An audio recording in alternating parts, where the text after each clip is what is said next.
What it is, what is up? Welcome back to my channel. It's a wrap, aka UD here. And today I am talking with you all about the recent new releases that I've read. If you're interested, stick around.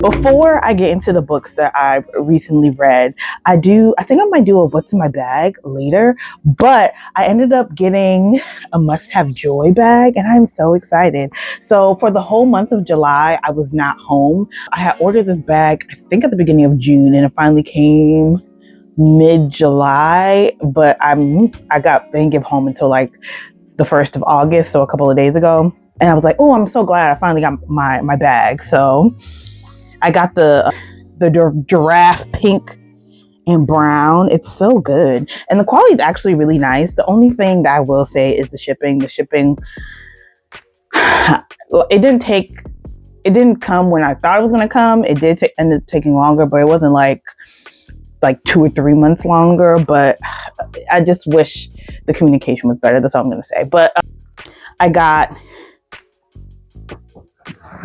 this is a large.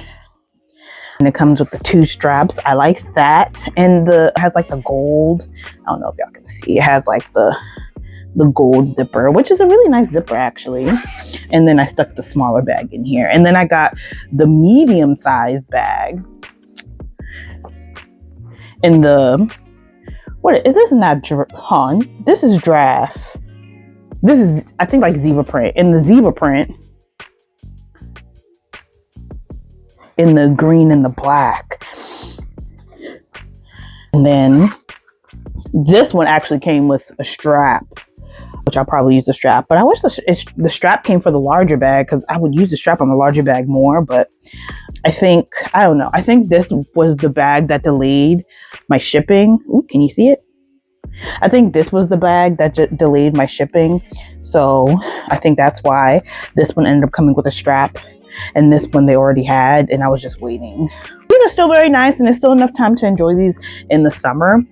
I'm not going to use it as a work bag because I honestly already have one really good work bag. It's a leather tote bag. I'm not going to get up and grab it. Let's get into the recent reads that I've read. I don't have too many. I think I have 5. Yep, I have 5. I think overall I enjoyed everything I read. This is the only physical book I have. The first book we have is The Revelations of Dionne, Daphne. This was actually a book club read. We were all kind of blindsided by trigger. Actually, let me know if y'all like I got a little new setup so I can put the book up and whatever. But tell me if you like the new setup. But trigger warnings, this explicitly discusses child abuse. And this is Akil's debut novel. If you're familiar with Akil, she has written Being Mary Jane. I think she's most notably known for Girlfriend. She also recently wrote the Netflix series Forever. I think she had a series Really Love. But anyway, this is her first novel, and it's set in the 90s, and Dionne has just broken up with her ex.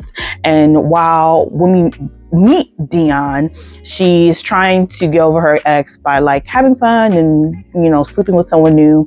And when she's in the middle of what seems to be a one-night stand, her ex comes knocking on her door and lets her know that he has HIV and she needs to get tested because she possibly has HIV too.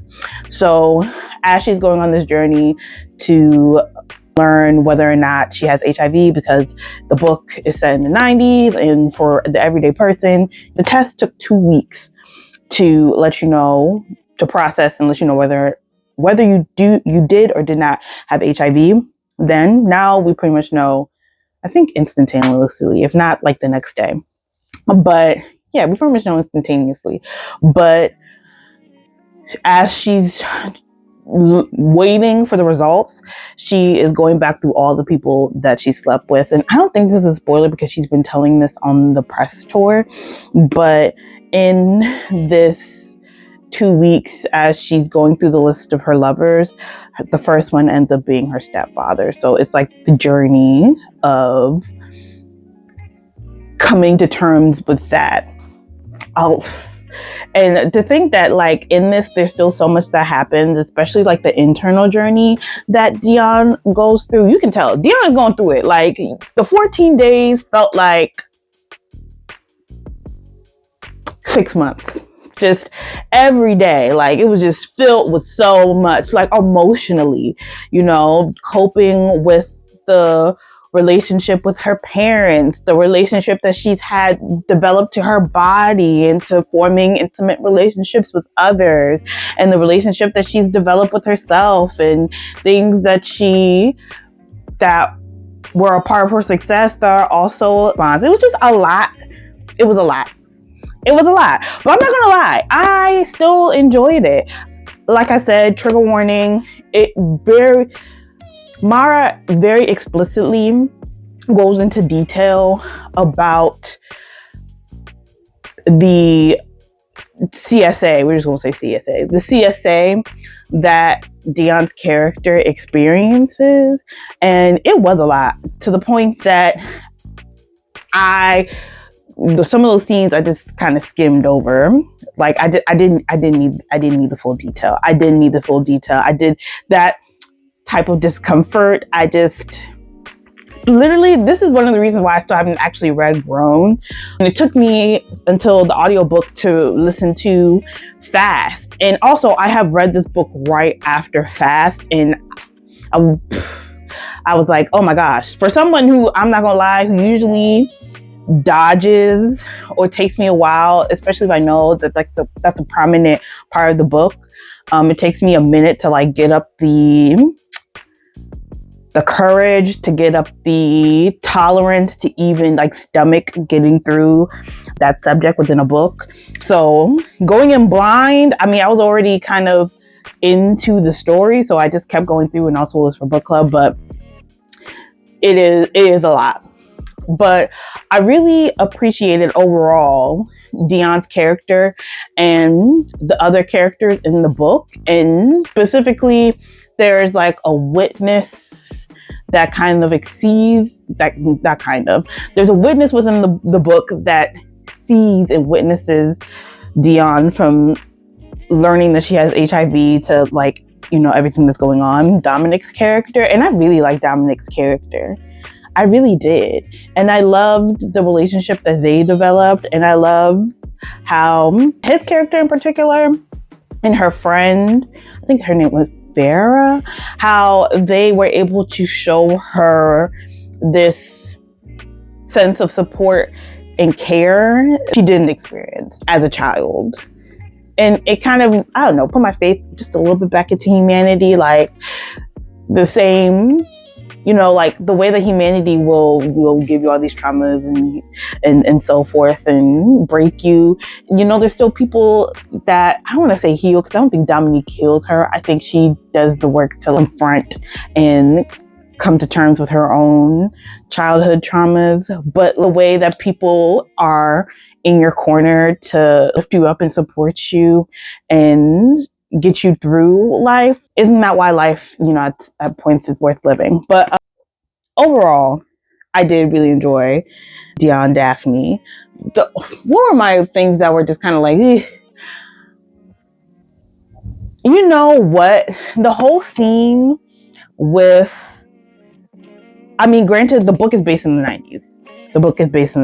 And she's in her 30s, right? So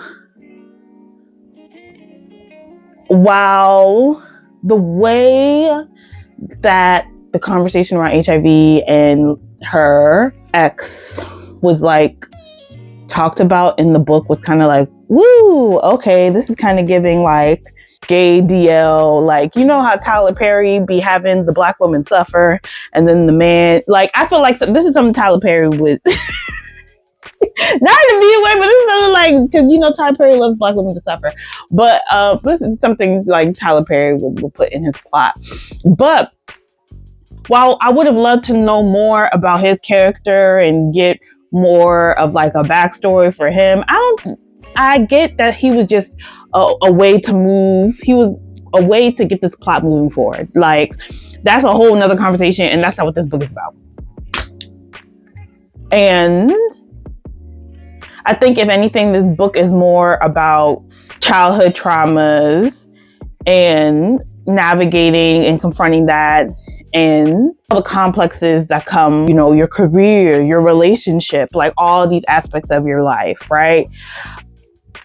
And I did like that part of I think that makes up for, that fault within the book for me. Overall, I gave this book a 5. I actually really enjoyed it. I think because in Oprah, when the book came out, she did a sit down with Oprah, and Mara was talking about how she always wanted this book to be, I believe, a series. And I could see this book being a series. I definitely, if we could get 14 episodes, 14 episodes, maybe more, but an episode a day, whatever, an episode for each day for the 2 weeks. Because the book, I think, is it goes through each day, and then it go for the epilogue. It is 6 months later, I think. But I would really enjoy this series, and then we could get more of an exploration, I think, maybe on her ex's character and some other characters. Dominique is quite interesting, her friend. If we could get an exploration into these other characters, I think a series would do that. And we know Mariah Brock Akil can do it. So there we go. Okay, so the next book on my list is the audiobook for Parachutes Book 2. I've talked about this book on my channel before, but the reason that I am bringing up again is because I'm listening to the audiobooks, because the third book just released when I started this journey. So, what is Parachutes about? Parachutes is by Takerra Allen. Parachutes is about Tali and Vin, and when we meet these characters, it's the holidays. I believe it's Christmas, or maybe after Christmas. And Vin has gone out of town. Tali's home alone. It's late at night. She gets a knock on the door, and it's the police. And they got a boy with them. And the police is pretty much all like, hey, is this, the address for Vin? And she's all like, yeah, what's going on? And he was all like, this is his son. So pretty much she learns from the police that Vin has a son from an outside relationship that she kind of already knows, but really she knows nothing about, right? And then we go back in time to when they first met. They've been married, I think, at this point for maybe over 10 years, maybe 20 years. And we go back to the beginning of their relationship and learn how they meet and how they ended up in this moment. I think book 1, I was like, okay, Vin, right? Just didn't, I liked Vin, but by the end, Vin had made some, between the current mistake and his past mistake, I was all like, it's a wrap. Chop it up, Vin, it's over. Then we get into book 2, okay? And while Vin, while we're learning about Vin, we also learn that Tali is also not perfect, okay? Tali has her flaws too, right? And I think actually Tali and Vin are more similar than we like to admit. I think Vin's way, I think I wrote this in my review, Vin's way of establishing control is through omission, right? If I don't have to say the thing and we can just act like it don't exist, great, right? I can keep this person around. I don't think that Tali omits, but I think Tali does put up facades, right? That we have to do, in front of everyone, we have to do this, this, and this, right? In book 2, I think Tali is like, I'm supposed to make this move, or I'm not supposed to be with this person because how would I look, right? How would I look to others because you're supposed to move in this way, right? Versus girl, is this what you do or don't want, right? Regardless of how it's perceived or how it looks to others. Are you living your life for perception? Because at the end of the day, you're still living your life. It's just in front of others, you want to be received in this way, right? So I'm going to make people in my circle and front facing move. I need to be seen moving in a certain way, even though maybe that's not necessarily the way that you desire to move or the way that you're even really moving, if that makes sense, right? Overall, I mean, I say this every time I read a Takerra Allen book. She does it every time. Now, I'm putting, in terms of couples and stories, y'all know Devout was my favorite. I think Devout's at the bottom of my list. And Parachutes, I know people love Parachutes, but in terms of couples, Tali and Vin are are down there, right? I don't think Vin. I think was it Denny? Was it Denny? D-Rock? I don't think he's down there with like, I don't think they're like at the same level. I think Vin is above his character, but particularly not my favorites. Not my favorites, right? And it also made me think, because I started Seasons of Fidelity. I did not finish it. It made me think, man, I need to get back into Seasons of Fidelity, because I actually like some of those cheating couples. I like some of those cheaters. I really do. I'm rooting for some of them, particularly Regina, and I can't remember her baby daddy who got out of jail's name, but yeah, like, but either way, Parachutes, we're in book 3. I'm currently listening to book 3. I don't know, y'all. Get off the parachute. Get off the parachute. You know? You can't get off the parachute. You just, at this point, once you land, okay, abort mission. Don't get back up in that parachute, okay? Next book, new release. This is a new release. This came out on, I think, Tuesday on the 4th. And, don't have things to say about this one. This is Take What You Can from Naima Coster. I got an arc for this. And this is her sophomore novel. I know her other book is What's Mine and Yours, and I have not read that. I see it all the time. I haven't read it. But now that I've read this book, I might actually go back and read that book. So I also think that one might also be based in New York. But this book follows Millie and Val. Millie and Val are friends that met in college while studying abroad, and they remain friends ever since. There were only 2 Black girls, I think, within their program when they were studying abroad in France, and this was 20 years ago. This was in the 2000s, okay? So in the 2000s, they studied abroad in France, and they met and became lifelong friends. They lived together, but something happens when they were living together that ultimately leads up to Millie moving out and deciding to explore Europe, and they kind of live long distance separate lives from that moment on, but still, continue to communicate with one another. So now they're grown women. Val is living in North Carolina by her parents, who she doesn't really have a relationship, and Millie is in New York living this successful influencer lifestyle, and both of them are pregnant at the same time. So they decide that, hey, Val is going to move back to New York so she can be closer to Millie, because Millie will be there to support her while she is getting ready to have her first child, and they can support each other. And I get why Val decides to do that. And it seems like I have a short.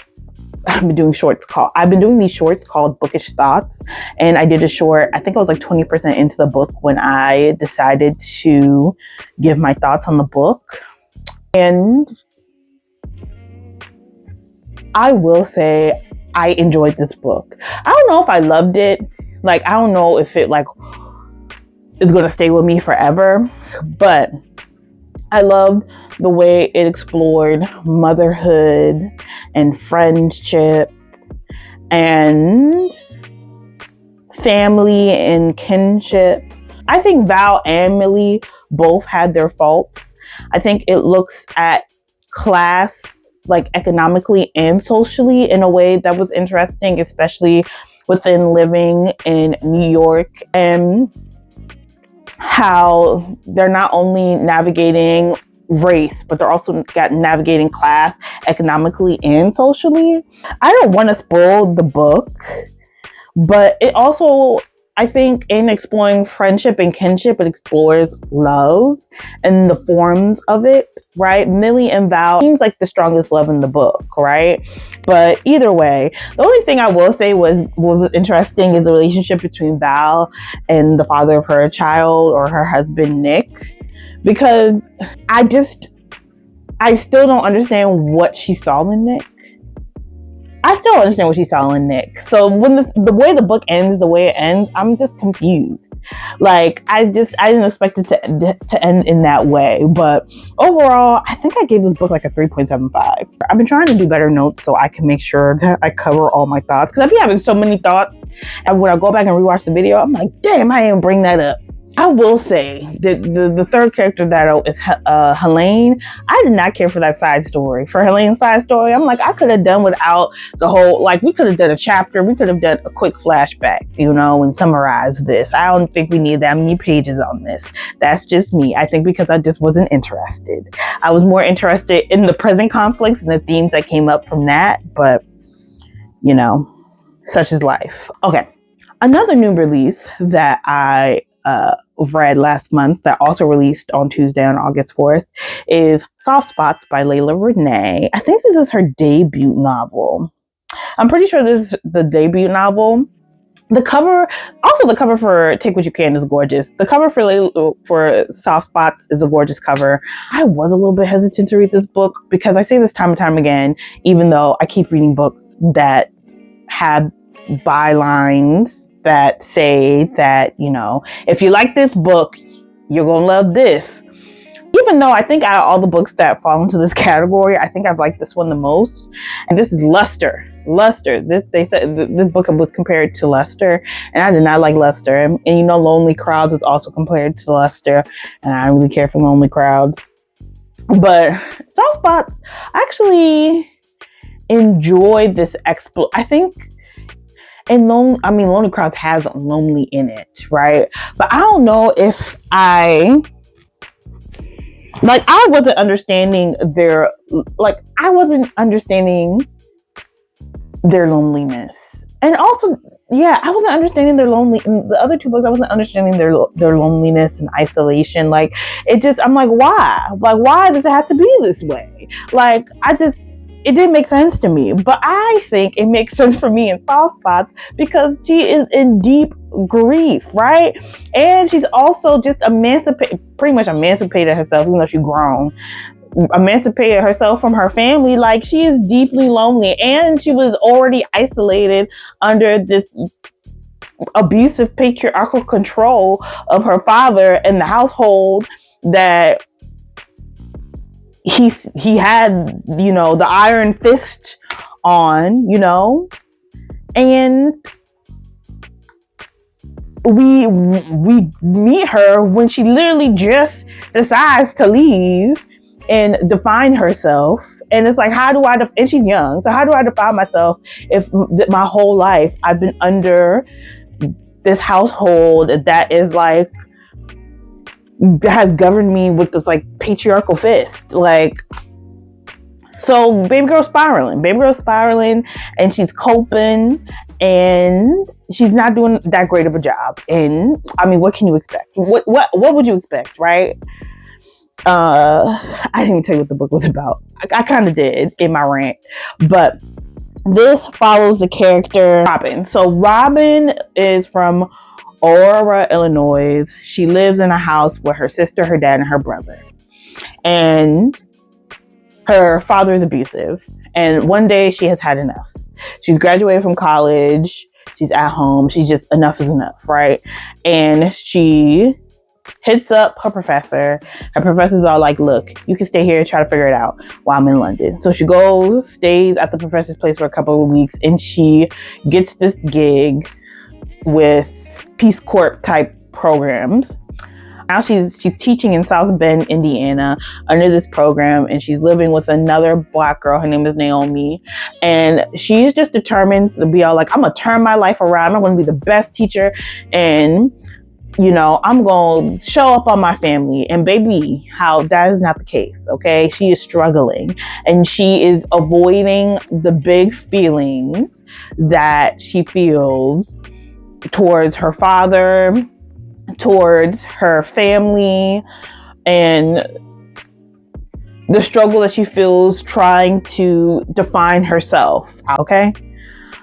And, you know, the running theme is that these people, I said these people, but between Dionne, it's all Dionne, Robin, Millie, and Val. Even Naomi has her family issues, right?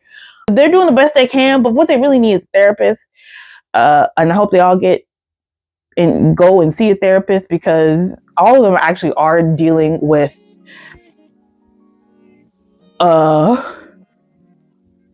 childhood traumas, like a very serious, deep childhood traumas, right? And I think actually the running theme between all three of these books is abuse. Yeah. In each book there is a character who's dealing with parental abuse, right? And for Dionne's character, you can tell like she suppresses memories, and and her answer is to be successful, and as successful as possible, right? And for whose character is it in? For Val's character, it's at first really trying to please her parents, but they can never be satisfied. And I think when she meets people, she's deeply attached to them, right? She wants to be wanted. And then for Robin's character, she's deeply avoidant. Is Dionne's character avoidant? But Robin's deeply avoidant, right? Her own feelings of getting too close to people, like she's deeply avoidant. All of them are dealing with their issues. But going back to soft spots, baby, okay? Robin makes some mistakes, but again, it comes from an understanding place, because this is all happening very fast, right? It's like it's all happening very fast. Like, not like Queenie, I was also kind of reading through my fingers, not in that way. Queenie, I was reading it through my fingers, but there is some dangerous, like there is a stint of dating and some dangerous activities that she partakes in, as that she's deeply depressed. That's all I have to say. She is deeply depressed. And I still think that the way that, do I think it's unbelievable? I've never been, I could see why she made the choices that she made. Like, it didn't feel like it was coming from a place like, why would she do this? Like, it all for me made sense. But then again, I also never been, like deeply depressed, or I don't have serious childhood traumas. So this could be like, somebody would never do this. But I can see why she did what she did. So that's good enough for me. I don't know if I absolutely loved this book. And Robin, like, I first of all, Naomi was a big, like, not savior, but like, she was a big saving grace for Robin's character. And I don't know if there was supposed to be like something to say about friendship. I don't think they were friends. So I don't know. Their relationship was weird, and we can see that Naomi is flawed. Like, she is a perfectionist, maybe appears to be a response to her own mother, and like the pressures that her mother has on her as an only child, and a miracle baby, to like be the best that she can be for the sake of, like, I guess everything that the mother has went through. But I think there was maybe more we could have got from Naomi. Miss N's character, whose Robin character is mentored or is under in this teaching program, is an interesting character. She kind of made me laugh, and then she has some random words of wisdom that you don't expect to come from her that really hit, both Naomi and Val's character at times. But again, while I don't know if I absolutely love this book, even though I'm saying all the things that I liked, but I will say that, like, the soft spots is such an appropriate title, but like the soft spots of the book really did hit. I think I also gave this a 3.75. Who knows? I'm not gonna lie. That's why I stopped saying numbers. But I got, you see the new screen. So but sometimes, which we'll see, maybe I'll make a video about it. But sometimes by the end of the month or after time has passed, like maybe like 5 months later, I'm still thinking about this book and I'm like, actually, this is a 4.5 or this is a 5. The last book on my list is The Reformatory by Tananarive Due. And I know everybody and mama loves this book. To give a summary of this book. The book is set in Florida, and Gloria and Robert are siblings, and they are left behind they're from the town, but they're left behind by their dad, who runs off to Chicago because he's shaking the table in town, okay? And then he's accused of rape of a white woman, so he flees. Okay, he flees. He's like, the block is hot, but he leaves the kids behind. And while still in town, something happens between like a white family who pretty much owns, or at one point owned, most of the land in this town. So they're like big wigs within the town. Robert gets into a fight with one of the sons, and then he gets sent off to reformatory school, and which is terrible because boys are known for like dying and ending up in this reformatory for years. So Gloria. Yeah, Gloria's character is fighting to get her brother out. And that's pretty much the story without giving away the story. I love how this book explored like haints. I don't know if I've read so many books that have brought up haints as I have this year. And you know what? I'm not from the South, even though some people would say Maryland is the South. I don't agree. I know we're on the Mason-Dixon line, but like, okay. So one, I'm not from the South, and my mother is from Chicago. My dad's from Nigeria. So I didn't grow up actually knowing about haints. Like, it's only recently in life that I've learned what haints are. Like, I've never heard so it's just been interesting that haints have came up, repetitively in a lot of the books that I've been reading, but I didn't grow up knowing about haints. So just so y'all know. And this is something I've recently learned in my life. But sorry, I got mentally sidetracked. But I really enjoy. I'm gonna have to buy a copy of The Reformatory. The way the book picks up by the end, look, there is some reveals in the book that I was not expecting. Okay, I was not expecting, and at some point I was in it, right? It took me a second to get there because I think, again, I was kind of reading through my eyes because I was just thought like, I do not want to read a book because everything's going wrong, and I just don't. My heart can't take tragedy, right? But yeah, this I see why people don't really reveal a lot about this book, because again, you just have to read it. But just know that like once I got past like the heaviness in my heart, the book was good. The book was good. Will highly recommend if you haven't read it. And of course, I'm gonna have to read. This is my first Tananarive Due. I always wanted to read My Soul to Keep, and I know that there's a follow-up coming up for The Reformatory. I don't know. I know it's coming. I think it's coming out later this year if it hasn't already came out, or maybe this month. But yeah, I enjoyed this one. Baby, I was yapping. Overall, I actually had a really good reading month. I have so many arcs to read, guys.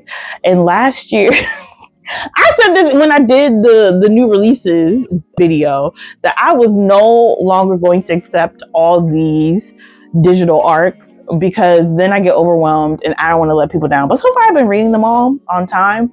But baby, I mean, and the ones I have, I'm very excited to read, right? It's just, I'm like, I gotta prioritize. At first I was all like, let me start here. But then I was like, oh, actually, this book is actually due in a month. So let me actually start there.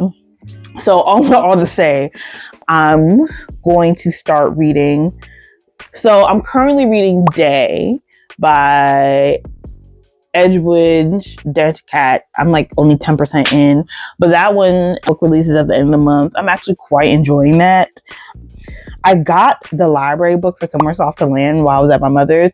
The thing about, my mom lives in the county, I live in the city, and it's a fight to get. It'd be a fight to get some of these books in the city, guys. Like, so when and my mom lived in a county where they ain't checking for books by Black authors. I'm just gonna be real, but they have them, and they have them. They're there. They're available. They're ready to be checked out, and that's why when I'm up there, I'm like, let me go check out some books. So they had Somewhere Soft to Land. And I picked it up and I started it. I was like, oh, damn, I'm not going to have enough time to finish this book. So I ended up getting it on my Kindle. So that one, it might get pushed on the back burner because I don't need to read it immediately. But I got Somewhere Soft to Land started. Queenie is working on it, is another one that's coming out, I think, next month. Yep, it's coming out next month. So starting on that. And then the True Confessions of First Lady Freeman is coming out next month. So starting on that as well. The reading don't ever stop. And the struggles of a mood reader is that usually I'm in between at least 3 books at a time. Always, all the time, right? And sometimes I just need a little push to finish them. But yeah, let me know what you all been reading. Let me know if you all have read Dionne Daphne. That's the one I'm really interested in people's thoughts about in the comments. But either way, let me know y'all thoughts. We'll continue our conversation in the comments. Deuces.